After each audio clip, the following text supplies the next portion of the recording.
Sure. Mr. Chairman. Oh, it is. Yeah, it is. Can I ask the chairman a question? After Ms. Sanchez, I'll gladly take your question, Ms. Sanchez, and we will restore the 5 minutes for Ms. Sanchez. I find it incredible that evidence that one side has garnered is not going to be shared with the other side. That is not how committees work. Chair, recognize the gentlelady from New York, Ms. Stefani.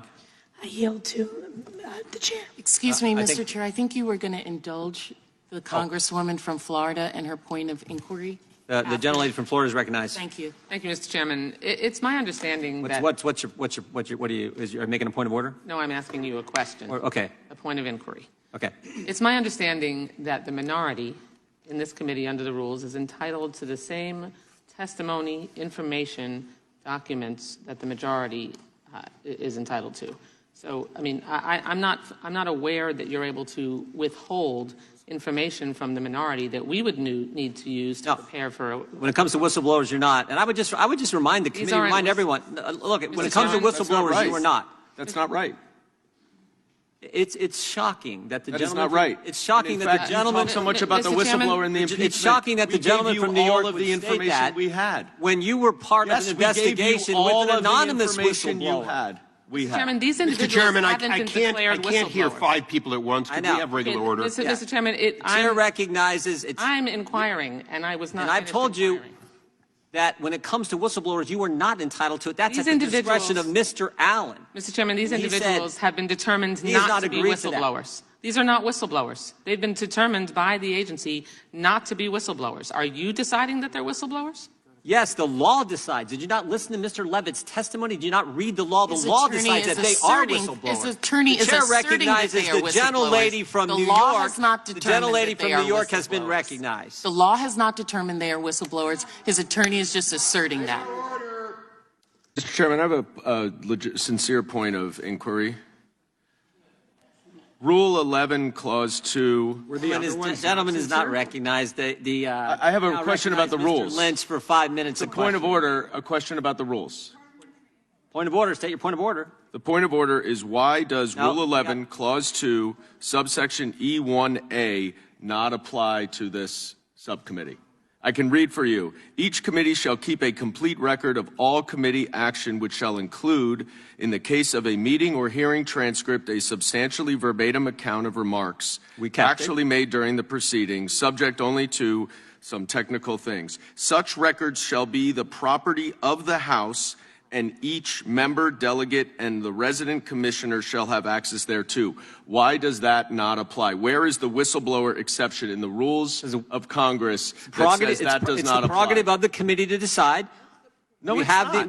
It's the rules of the House. We have the whistleblower testimony. The whistleblower does not wish that to be made available to the Democrats at this time. The whistleblower doesn't make committee rules, sir. Mr. Lynch is recognized for 5 minutes of questioning.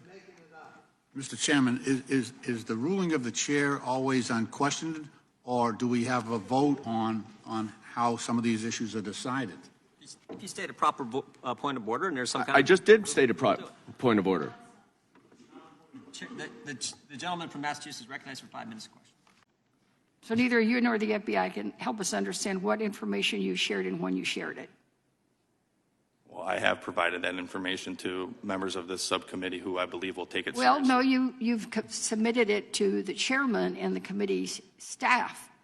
But as you've been hearing this morning, a lot of that, most of that, we have not seen as Democrats. It's not been shared. It's not been shared pursuant to the laws, our rules. It's not been shared just even in keeping with a notion of fairness. You know, in any proceeding like this. Well, in notion of fairness, you claim that we aren't whistleblowers. We don't know what was disclosed. The committee counsel hasn't had the opportunity to assess the information you shared with Jim Jordan's staff. Yet here we are hearing on the matter. There's been no transparency, no real effort to inform.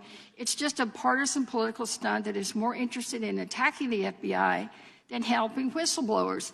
In Texas, we would just say that this is just a lot of hot air blowing here, and it ain't a whistleblower. By having this hearing before the majority makes even basic information about your claims available to us, Chairman Jordan is doing us all a disfavor. We're meeting without knowing. In his opening remarks, he said that he had brought you here to have you tell us what you have seen and what you have witnessed.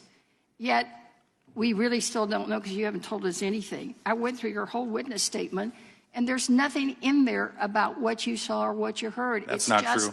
That's not true. It's just a bio That's and false. your political statements. I read the whole thing, sir. That's false. So by having this hearing before us today, the majority makes even basic information about your claims not available to us. So Chairman Jordan is just doing us all a disservice. He's doing the minority a disservice by not allowing us to vet your claims, to be able to adequately ask you questions. Frankly, he's doing you a disservice, sir, by all the lights and cameras before his claims have even been examined. More than that, this hearing is an insult to the brave whistleblowers out there who do risk their careers for the good of their country. This circus of unvetted secret accusations puts at risk the critical role whistleblowers play in holding the powerful accountable. Most whistleblowers aren't interested in being political pawns in congressional Republicans' games. Playing politics is holding up this scheme as whistleblowers will make other public servants fearful of coming forward out of fear they'll just be used. Whistleblowers serve an important purpose in this country. They're often brave individuals who help root out corruption and make our democracy stronger. In fact, just this last February, whistleblowers who have been fired by Texas Attorney General Ken Paxton in retaliation for accusing him of crimes came to a settlement with the Attorney General. Time of the gentlelady has expired. Mr. Chairman. He had to settle for $3.3 million. Chair now Because he recognizes. wanted to make sure some information Chair now didn't get out. recognizes the That's gentleman what from whistleblowers California. do. The gentlelady, this is my time. I've been recognized.